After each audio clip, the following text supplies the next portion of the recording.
Hey, what's going on, everybody? It's Video 44 coming at you with another video. All right, here to talk about the Golden State Warriors. I've done some homework on some of the younger players that they have now to kind of get a real feel for what it is that they're going for this year. We obviously know who the head of the food chain is as far as the Hall of Famers on this team. So let's jump into the roster and I'll tell you what I figured out. All right, first up, we're going to talk about the greatest shooter in the history of the sport. Simply the greatest shooter to ever shoot a basketball anywhere, ever. Steph Curry. Steph Curry is Steph Curry. He's won a bunch of championships, has a couple MVPs, All-Star appearances. Just a very, very, very dominant force of nature that has changed the game entirely. You talk about players who've come into the game and truly changed the game. You won't mention too many names before you mention his. He is the quintessential usherer of the three-point era that we have. He's just simply the guy. When you consider all that he's been able to accomplish in winning championships along with his brothers, you can't say enough about what Steph Curry's legacy is. At this point, not a whole lot needs to be said on my end. Just remember the fact that this is a dominant, lethal force of nature. This is not just a player who can put some points on the board. What he's capable of doing, he has yet to do. That's what I'm here to tell you. What he's capable of doing, he is yet to do. I wanted to say that twice so we all understand it. We talk about players who can score 100 points, players who are capable of breaking records, players who are capable of breaking three-point records, stuff like that. Steph Curry's capable of doing all of that. I have no doubt that he can drop 100 points in a regulation basketball game if he takes enough shots. He can do it. There's no question about it. And that's something that I say with a lot of confidence because I understand what his three-point shooting ability is. This is somebody who hit, 100 straight threes in a practice? I mean, there's footage of this. He sat there for like 6 minutes straight and just made all the shots. So, yeah, there's Steph Curry, and then there's the rest of the field as it pertains to shooting the basketball, both with the ball in his hands and in catch and shoot, and any other thing you can think about in regards to shooting the ball. That's not all he can do. He's a fantastic facilitator. Obviously, this is somebody who, you have to hide defensively. He's not a defensive player, but he has made big defensive plays and has made himself available defensively to be a part of a team defensive setting. And that's all you can ask of a guy. A lot of times we look for players to try to duplicate the production of other players defensively when it's just not possible physically. He doesn't have long arms. He's not 7 feet. So we're not going to ask him to affect the floor defensively like some of these other guys. His best defense is his elite offensive ability. It is his shooting percentage. It is his ability to basically be perfect from the line at all times. When he misses a free throw, it's an event. It's one of those type of situations. So you understand what we're dealing with here. That's just Steph Curry. All right, let's just move on into speaking about yet another elite shooter that the Golden State Warriors have developed on their clock, Klay Thompson. And we know Klay Thompson's coming back from injury. He hasn't been out there in about a year. Got injured in the finals, I believe it was, against the Toronto Raptors. Busted his knee up not long after KD did as well. And we haven't seen both of them in the Warriors since. Obviously, KD went off to Brooklyn, but Klay Thompson's just recovering from injury. He's having a good offseason, and he's ready to go. Klay Thompson, in my mind, may be the third greatest shooter of all time. I got him in there. It's him, Steph. Steph is first, and I'm not sure if Klay comes second, or I got one of those other Ray Allen, Reggie Miller somewhere in there. Klay, Ray Allen, Reggie Miller, they're all in there bunched together for me. Larry Bird, those are the names that come to mind first in regards to shooting for me. And I'm not sure how to rate all those guys. I just know they're behind Steph. So Klay's in that mix. He's simply one of the greatest shooters that ever played the game. And he's also one of the great defenders in basketball as well. It's easy to forget how he was the guy tasked with guarding some of the greatest players ever played during that era. He was the guy they'd throw on LeBron a lot of the time, him and Dre. And they would, do the best they could, obviously, against the King, but most importantly, you would understand how effective he was against everybody, basically. Klay Thompson, particularly, just a fantastic, elite-level defensive player. Do I believe he's going to come back and be that? I don't know. Because of the knee injury and how long this has taken to rehab, you really don't know what he's going to look like when he comes back defensively. Obviously, he'll be able to do what he does offensively, shooting the ball, That's never going to be an issue at all. Um, but one of the things that made him the elite Hall of Fame player that we know him to be was not only the fact that he's winning championships with his team, but also because of the fact that he's been elite in guarding players, both facing up players, double teaming, and just being a part of team defensive situations and leading the pack on that side. Just, one of the best thinkers of defense in the in basketball. So, to be elite in two different things, quintessentially, he's one of the best two-way players in the world. The thing about it is, and this is no fault of his, obviously, but we've actually never seen him in a leading role. He's always either been a number 2 or a number 3 guy at all times. So the argument about him is, could he ever do it by himself? And if he did, a lot of people picture it wouldn't go well. Certain things that he lacks in terms of ball handling and stuff like that, that makes people think that ultimately he wouldn't be a number 1 guy in a championship situation. But I don't think it matters at all what people think or hypotheticals or things of that nature, because he's on a team that basically he's developed within, and because of his greatness, the system is championship worthy. I don't think Steph wins a single championship without Klay Thompson on his side, and that's including KD. I don't think they win. So at this point, I look at Klay Thompson, first ballot Hall of Famer, obviously one of the great shooters of all time. It's just about how he comes back from this injury. And the good thing about this particular team is they have a lot of players that can play the guard spot, that can score the ball, that are athletic. So there's not going to be a whole lot of a rush for Klay Thompson to come back and play the 2. He can come back, play the 3, work his way back slowly, minutes restrictions all season long if necessary, take games off, whatever necessary, to make sure that he's healthy for the playoffs. They have the depth for it. So that's a good thing. All right, next up, Draymond Green. As we talked about Draymond Green, we know Draymond, Hall of Famer, easy, first ballot Hall of Famer in my mind. Does he have some flaws to his game? I think so, but because he's been raised in this Golden State system, I think that's because of the fact that his role has been as it is. He started off as a player who was capable of stretching the floor with a three-point shot. He didn't really develop that over time because it wasn't necessary playing with guys like Klay and Steph and KD. So more than anything, he's just grown to be exactly what Golden State needed him to be, as opposed to whatever would make him, an individual player with all kinds of stats and stuff like that. I think if he would have been in a situation like Detroit or something for his entire career, I'm pretty sure his stats would look totally different. His role would be totally different. His skill sets would have developed differently because of that. But he did what he was asked to do, and their team wouldn't be champions without him either. This is a team where, as talented as they've always been, I don't know that they win anything without each and every cog that they have. And that's just what it is. Obviously KD came through and brought a certain level of a cheat code with him. At that point you're going to win. But, what Dre does for their team, both defensively and facilitating the ball, he kind of just brings it all together. He makes it so that Steph doesn't have to be the sole facilitator. He doesn't have to do much but what it is that comes naturally to him. He makes it so that Klay's not looking to do too much. He can be in positions to catch and shoot and stuff like that. Dre does that for them, makes plays on the defensive end, helps hide Steph and things of that nature, provided a lot of size during a time when they didn't have a whole lot of talent in the front court. Draymond would guard 4s, Draymond would guard 5s, and just put them in a position to otherwise have the edge on that side of the ball. So not enough is said about what Draymond Green has brought to the Golden State Warriors, and most importantly, what it is that he sacrificed in his own development to ensure that this team had what they needed to make it work. So I don't think they do it without Dre. And I know a lot of people remember what happened when he got suspended and it cost him a championship. I do agree it did. But I also don't think they even get to that point without him. So take it or leave it. Do I think he's going to be with this team much longer? I have a lot of doubts. And it's not only because of some of the things that have happened in the offseason in regards to him mentioning some things, sitting down with KD and kind of speaking about how they basically looked at the front office for why ultimately it went south with that KD situation.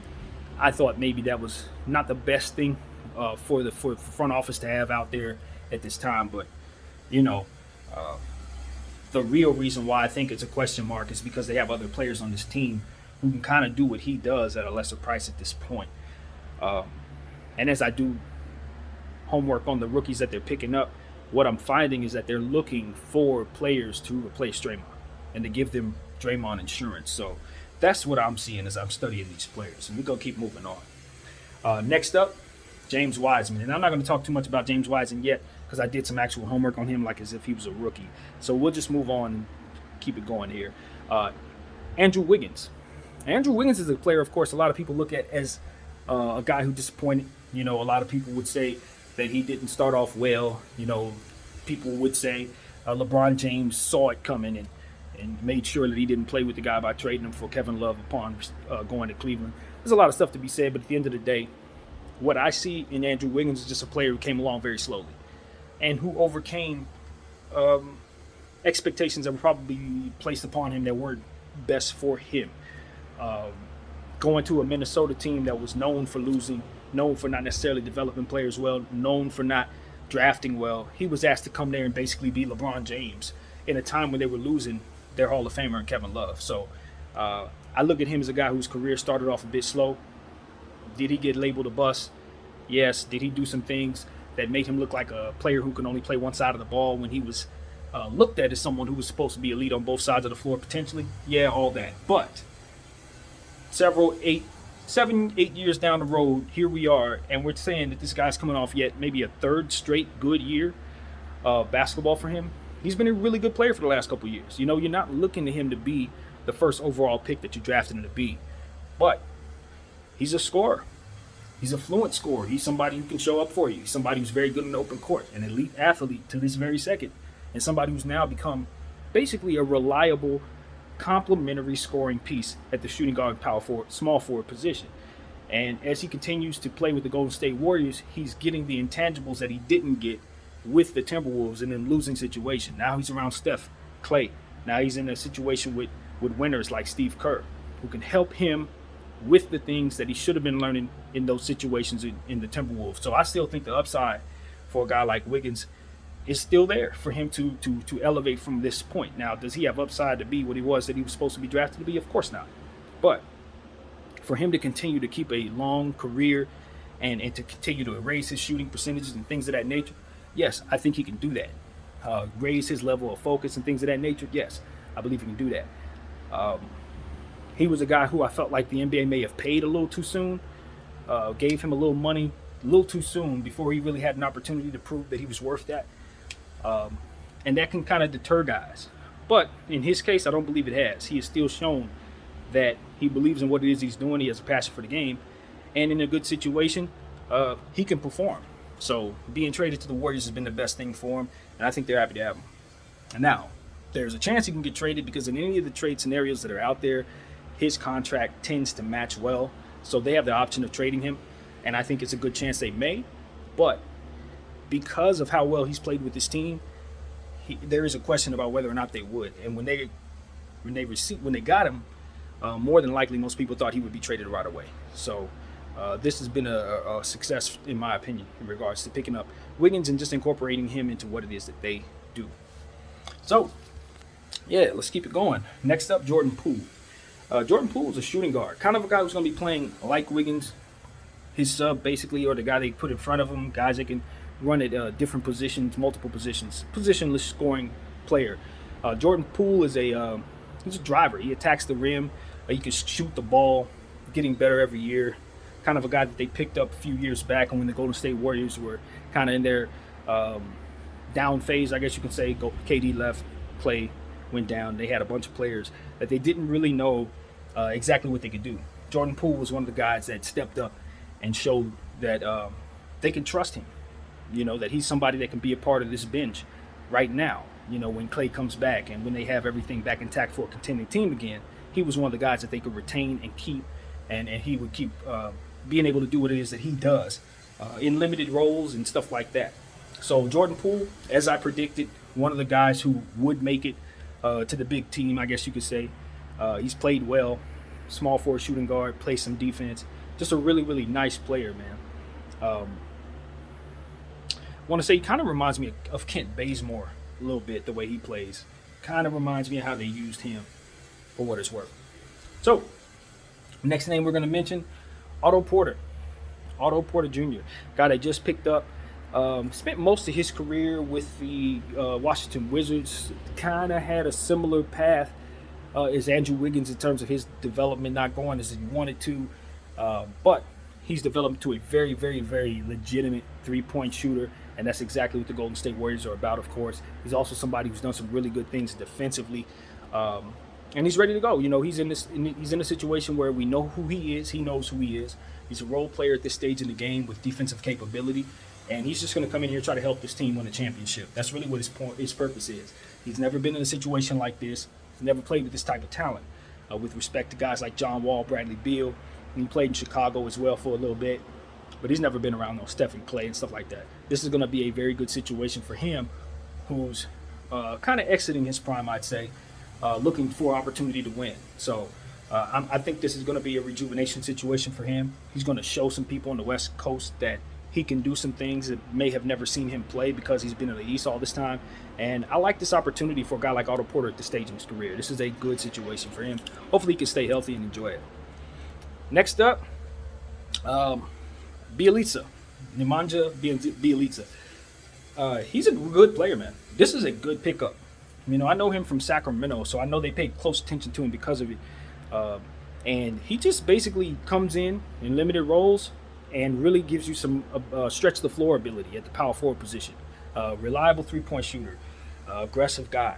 Doesn't tend to do a whole lot all the time, but he's not usually asked to. But when he is, let's say he steps in for an injured player, he really does give them that stretch the floor ability, and as I said. So I like Bjelica on this team. He's a scorer. I don't know what the role will be necessarily in terms of his minutes. But when he does get out there, he'll provide them more of the same that they can keep in their system and just continue to shoot the three as they do. All right. Next up is a player I should have did a little homework on. I did skip one. This is the guy, Damien Lee, shooting guard for this team. Another one of the guys that were held over from the down year, I guess you can say, down years, who really stepped up and made a name for himself. Someone who can easily start for certain situations. And he's just kind of coming in and just helping this team in whatever way they ask him to do. I would have loved to have done homework on him, but I just did not. But I know this player can go, and I'm looking forward to seeing what he does in whatever role they give him. Next up, Kevon Looney. Kevon Looney's a nice power forward, man. They developed a homegrown guy. They drafted maybe about 5 years ago before things kind of went south. Won a couple of championships. I think he was a part of 1 or 2 championships with this team. And he's a good player, you know. You knew when they drafted him that he was going to be a slow developing player because they didn't really fit the system. He was more of a traditional power forward, big body guy, big shoulders, not really known for shooting the ball. And it was kind of a head scratcher in regards to why they drafted him. I think that was around the first time when you started wondering if they were looking to move on from Draymond. If he were to develop a certain way, would they move on from Draymond? But he did not. But he has been serviceable for them. Gotten better, good guy to set screens, good rebounder, guy who can shoot a little bit. So he's just a guy at this point who's ready to step up and get a bigger role in this league. But since he plays for a winning situation, I'm pretty sure he'll continue to come off the bench for this team and give them what he has. But I think he probably has a little more in his bag than he's been able to show. And with some healthy years behind him now, I think conditioning-wise, he should be looking for a bigger role, like as I said. So we'll see what happens there. I think they could possibly move him at some point. All right, let's see. A couple guys on here. Gary Payton II. Of course, you know his dad. The Lakers had him for a little bit. Gary Payton is a super athlete. I don't know. He must get that jumping ability from his mom's side of the family because Gary did not get off the floor like that. This dude is different. When I talk about a leaper, power leaper, oh, man, I've seen this dude do some dunks that make you shake your head. Anthony Edwards type stuff. He just jumps out of the gym. Shannon Brown type stuff. So, yeah, that's what I know Gary Payton for more than anything. I haven't seen him do a whole lot of everything. He's a good slasher, can shoot the ball here and there. It wasn't really a consistent shooter, but I've seen him hit the three. But that's what I knew him for. It was just a super athlete, an aggressive player. They have a couple guys here that I'm not familiar with on the back of their bench. Chris Choza, they drafted a couple years back, and Michael Mulder. Also someone that they drafted a few years back. And, of course, Andre Iguodala's on this team as well. I don't think he's going to have a very big role. He'll just kind of help them as a coach on the floor and stuff like that. Defensively, hit a three here and there. He's not going to play very much, but I think it's just nice to have him return to this Golden State Warrior team where ultimately, of course, he won a Finals MVP to start that championship run. And we know him as a very, very much a legacy player for this Golden State Warriors dynasty. So, welcome back, Iggy. All right. So, as you guys know, I did some homework on a few of the players that they have on this team, players that I think that are going to get pretty solid roles on this team, may be looking to replace other players, that kind of thing. And these are good guys to know of, too. So, check it out. This is what we got. Moses Moody. Moses Moody is a shooting guard, small forward combination player, 14th pick in the draft that they picked up, and they love this guy. They love him. He's one of the best shooters in the draft, high IQ player who makes winning plays. This is a guy who can shoot, man. He can really shoot. His percentages didn't show that he was a great shooter, but he's elite. 35% from the three, 81% free throw shooter, and 42% field goal shooter in college. Went to Arkansas. It's a guy with some active hands, man. One of the best spot-up shooters in this draft, with knockdown potential, just in general, a corner specialist. And what really helps with this guy particularly is his 7-foot wingspan. At 6'5", that wingspan is really, really dominant. He's able to get steals, get blocks, shoot over defenders because of it. He's great running off of screens, mid-range potential, that kind of thing. Turnaround game, pump fakes, and things of that nature he uses. Kind of reminds me of Nick Young in watching the highlights. That's just me personally. I don't know if anybody else agrees with that, but just watching him go, he gave me Nick Young vibes. A good offensive rebounder for a two guard as well. Can definitely get in there, throw his body around, and sneak away a few boards from the bigs. And he's a capable passer. This is somebody I saw make some good plays in the pick and roll, kind of makes good decisions in situations like that. And he has great defensive potential because of those long arms and his lateral movement ability. This guy can just get steals and blocks just off dirty bird plays, basically diving all over the floor and things of that nature, jumping in passing lanes. This is just a player with a very, very high IQ on top of his ability to score the basketball. So they just got him basically because he fell to them. I mean, this is a guy who fits what it is that they do, who they probably got at a discount. So you got to love the way that the Golden State Warriors were able to luck out in this draft and pick up some really, really talented draftees. So, yeah, that's what we got on Moses Moody out of Arkansas. He's just going to help them quite a bit. He's going to be in there with Wiggins and Jordan Poole, just kind of in that rotation, playing a bunch of 3 and a bunch of 2, in my opinion. They're going to find ways of getting this guy on the floor. He's too talented not to be out there. Simple and plain. Just way too talented to not play. So, next up, I'm going to talk about the other rookie that they picked up in this draft. Guy they got even before Moses Moody, Jonathan Kaminga. 7th pick in the draft that they took out of the G League Ignite team, guy out of Congo. Jonathan Kaminga is a super athlete. He is a finisher. He's an explosive dunker and an aggressive driver with very, very, very quick handles for his size. His ability to get off the floor is special, man. I mean, just let y'all know, this is a dunker, a real one. Standing 6'7" with a 7-foot wingspan, 38% field goal shooter. Doesn't shoot very well from the line, 62%. I'd like to see him improve that. And he's not somebody you want shooting the 3, but that's okay on this particular team. You can kind of live without that for sure, to say the least. So that's not his game. But what you want to see out of him is basically him continuing to be an explosive athlete, dunking the ball very aggressively, driving the basketball. I seen him crossing a guy over in summer league and then proceeding to fly toward the rim, hammer it home. I mean, this is a very, very special guy with the basketball in his hands for his size. Not too many players I've seen move that quick at that with his body type. He's just a very, very powerful player. Ambidextrous, can finish with either hand. Very, very good with his first step. Run straight past you. Quick player, like I said, very good handle for his size. Very special to watch a player cross you over when he looks like that. Going downhill, he's strong. You don't want to be standing in front of him, taking charges from him. You're going to end up on a poster. It's ugly. He has mid-post potential. Very good footwork, fadeaway packages and things like that. He's worked into his equation. He cuts extremely well. Obviously, he's an elite lob threat. I mean, throw it up there, he's going to catch it.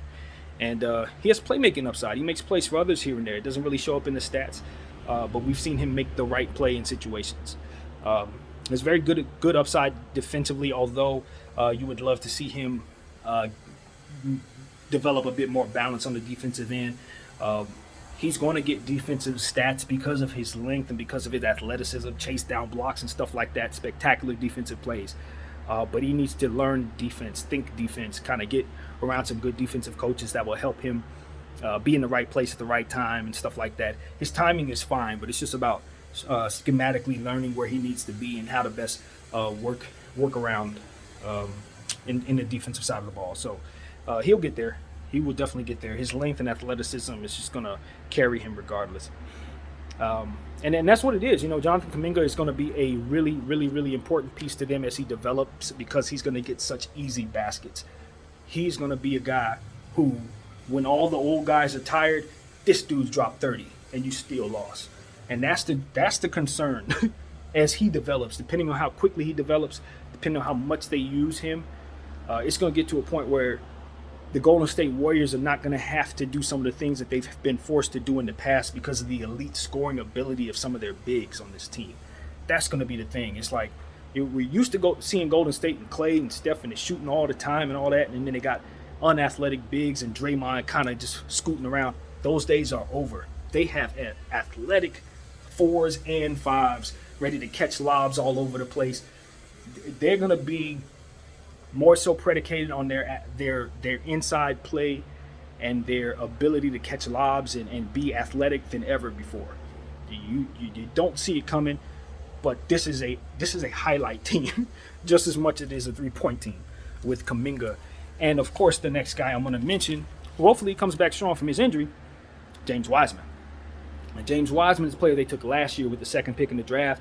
7 foot tall, 7'1" actually, and he has a 7'6" wingspan, standing with a 9.5 standing reach straight up.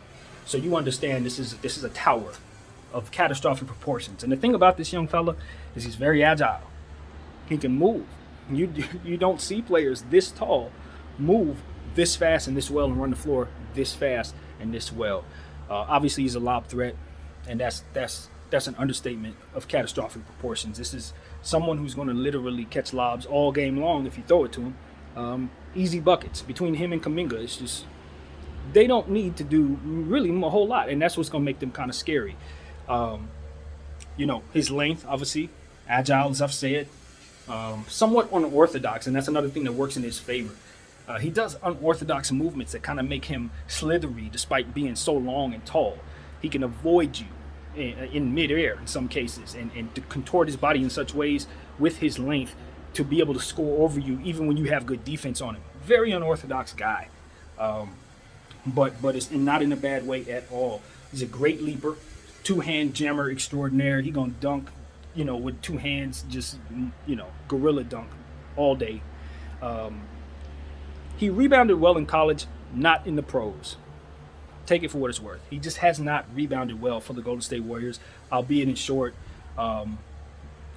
minutes, being that he's obviously gotten hurt in his rookie season. But in college, he rebounded like a madman. So I'm looking for him to improve in that area quite a bit. But yeah, he's a shot blocker. Obviously, I mean, you can hear with the length alone will let you know he's going to roll out of bed and get 3 blocks a game. This is an elite shot blocker, to say the least. He has defensive instincts, timing, nice touch and good form shooting the ball with his mid-range particularly. He can shoot the 3 a little bit. I don't want him to lose that. A lot of players come into this league who are big 7-footers, and if they're not asked to shoot the 3 a lot, they just kind of lose it. He has it. Don't want him to lose it. So we'll see what happens from there. He has good post moves, spin moves, dives well, seals well, all the stuff you want your centers to do. He does very, very well in that regard. So he needs to put on a lot of strength. Obviously, recover from this knee injury. I don't know if it's going to affect his athleticism, his leaping ability. In my opinion, he should be brought back slowly, maybe even not start at the beginning of the season, depending on how his recovery is going. I wouldn't be in a rush to throw him out there. Not at all. No, he's too important. And because he's a 7-footer with knee injuries, you don't want to play with that. Excuse me, y'all. You don't want to play with that. So, if I were the Golden State Warriors, I would definitely consider him my center, but I would also look to maybe bring in another center on this roster. Just kind of help him with that. Make sure he's not doing too much and, that you're not relying upon him too much to be your center. Because I look on this roster, and the one thing I can honestly say is that's what they're missing. One or two more bigs and just kind of make them tall. They don't have to be super talented. Just give me another 7-footer. But yeah, man, that's what James Wiseman is going to be. Just a guy who's going to really finish well in the paint. Obviously, he's dunking everything. He shoots 76% from field goal. I mean, what is he missing in the paint? 70% free throw shooter, so that's okay. You'd like to see him get better there. You think he will. But all in all, this is just somebody who, once he gets his legs under him and his power under him, he's going to be unstoppable. Completely and utterly unstoppable. He'll make all-star teams all the time. So I expect him to develop well. Hopefully they take their time with him. He's in a good spot. He's surrounded by the right type of vets, obviously, to say the least. And he's already going to be in a position to be competing for championships right away. You got to love that, you know. Do I think they'll trade him? There's a chance they trade their youth, depending on what type of moves are out there. But I don't think they should. I think they have, after doing homework on some of these guys, I think they have a good balance of youth and, experience and championship legends and all that. They have a good balance of that. There is one more player that we got to mention here. I forgot I did another name here. Juan Toscano Anderson. Now, this guy is intriguing. I didn't realize how good of a player he was until today in doing homework on this guy. Now, he's a native out of Oakland, dude from the town. Juan Toscano Anderson he's a 6'6" power forward / center. So get that in your minds. He's 6'6", but he's a power forward / center. 6'10" wingspan. 45% three-point shooter. Now, mind you, that's in very limited shooting sessions. They didn't have him shooting the ball a lot, but when he did shoot it, it went in. So that is huge for this team. And the thing about Juan is he's pass first at the power forward position. This is a very intriguing basketball player. I ain't gonna lie, I didn't realize he was this intriguing. So the thing about him is he catches and shoot well. He's one of those catch and shoot guys, undrafted out of Marquette. And he's a good screen setter. They use him in a lot of pick and roll actions, things of that nature. Man, my mouth is dry. They are using him in a lot of pick and roll actions, and that's basically where he does his damage. He passes well out of the pick and roll. He sets excellent screens. He finishes well in the pick and roll. That's his thing. Get up there and set the screen for Steph Curry, and then do what you need to do to make sure that you're available to help him in whatever way. That's his job, and he does it excellently. He's an explosive finisher. He has really, really good hands defensively, fantastic vision. As I said, he's a pass-first guy and facilitates excellently. Cuts well, off of screens, things like that. Hits his open shot, as I said, obviously a very high percentage three-point shooter. And he makes very good reads, as I said. Fluent player, he can guard every position on the floor, all of them. And he has, effectively. It's intriguing. He pushes the ball in transition. He makes sure they get out, facilitates that way as well. Gets the rim, he pushes it. Attacks well, will score in transition as well. Just a great help and rotations guy, smart defensive player, someone who will help some of those other guys who aren't as great defensively. He will help them with that, along with Draymond Green. You're noticing some attributes that he and Draymond both share. Undersized fours that facilitate and play defense. He's a guy that they're looking to replace Draymond with low-key. Great lateral movement player in terms of being able to keep his feet moving and keep up with guys that are either smaller than him or much larger than him. With his length, he can guard both and be effective getting steals and blocks because of it. Very intriguing. Clutch shot potential.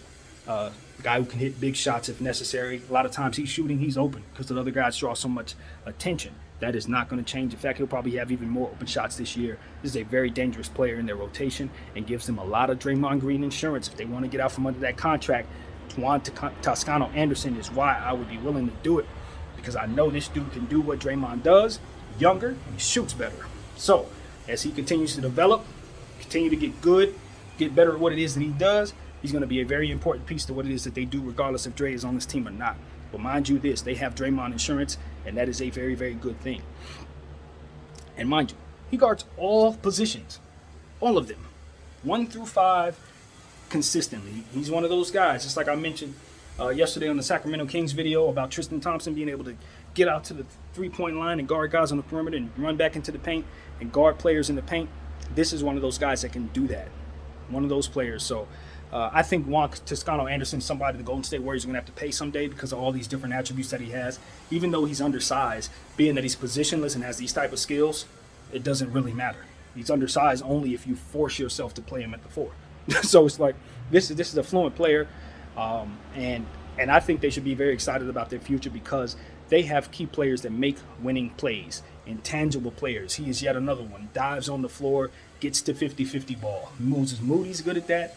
This guy's good at that. Kaminga's good at that. And, of course, Wiseman as well with his length. They have defensive players that are not named Klay and not named Dre. And you need to be worried about that, NBA. You need to be very worried about that.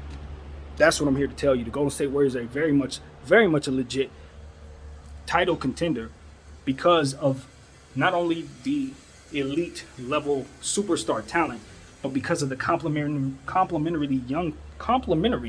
young pieces that they have at multiple positions, with length and dunking ability, open court ability, half court defensive ability. You got a lot of versatility with the players that are not named Steph, Klay, and Dre. So what I've come to terms with, that the Golden State Warriors are in fact a lot better than I thought they were. A lot better. They're not only better, they're a lot better. And I got to adjust my thinking. Off of the homework that I've done. If all these players come back healthy, and that's a big if, because you're talking about Klay Thompson and James Wiseman both coming back from very serious knee injuries, you could basically see a scenario where both of those players are removed. And if that's the case, that affects a lot. But if they're both healthy, if they both come back and they're themselves, assuming that Wiseman takes the leap forward, this is a team that could win the West. They could potentially beat my Lakers if the Lakers don't come in fully healthy. Now, if the Lakers are fully healthy, I expect us to win, period. But if we're down AD, we don't want to face them straight up and straight down. Not with a healthy Klay, no. So this is very much a real contender, and that athleticism is very much a strength of theirs. And I love their shooting, of course. You still got shooting all over the place. Still got Steph and Klay, but you also got guys like Moody coming in, Jordan Poole who can shoot, et cetera, et cetera. It just goes on and on forever with the talent that this Golden State Warriors team can put on the floor. The only thing that really concerns you, besides the presence of a LA Lakers and say a Denver Nuggets or somebody, the real contenders out here, the only thing that really concerns you is the fact that they have key players with injury. And I think that ultimately will hold them down. But they have, like I said, guys like Otto Porter, Andrew Wiggins, Kevon Looney. They just make this team so very deep because they're not named Moody. They're not named Jonathan Kaminga. They're not named Steph, Klay, or Dre. You see what I'm saying? It's like it's just a lot of good on this roster. You know, look at guys like Bielitsa going to have open shots. I would love for them to get a little deeper, just looking at how things are with the COVID and everything. I think that if they have those two injuries, and let's say they had a third injury or something like that, then we start looking at Trish Chosen, Gary Payton, Kevon Looney, Damien Lee, and Bielitsa, and I say they're a bit thin. With Otto Porter's injury issues, stuff like that, as a Laker fan, that makes me feel real good because I'm thinking the chances of them making it all the way through the season and being fully healthy, ready with a deep team, slim, very slim. But if they are all healthy, this is the team that's probably going to the Western Conference Finals. Honestly, I mean, I just don't know who. As much as I like Utah, and as much as I like Denver, when you're staring down the barrel of Klay and Steph, there's something different about that feeling. You know dang well that you're running into somebody that could beat you every night, even if you're playing your best. That's the reality, knowing when you got to go up against Splash Brothers. You know that. You could play your best and be up 30, and they can erase that 30-point deficit in like 5 minutes with just a few shots. They can do it. In fact, you may expect them to do it. So they're a dangerous team, to say the least. And it's going to be about how quickly all those other guys mesh together to form what it is that's going to complement this team. Because if those guys fall off, let's say Kaminga doesn't have a good year, Wiseman stay hurt, stuff like that, it's not going to come together. They need those pieces to all be healthy in order for it to work. So that's the thing about this team as well. They're very much relying upon one another to function, very much so. But those off point guard facilitators, Draymond, Toscano, Anderson, they're going to help quite a bit, just in general, no matter what. Even if Steph goes down or something like that, as long as you got those players in place, you'll see plays made. cohesive basketball. And there's something very much to be said about that. You see a lot of teams, they got all their players, but they have no facilitator.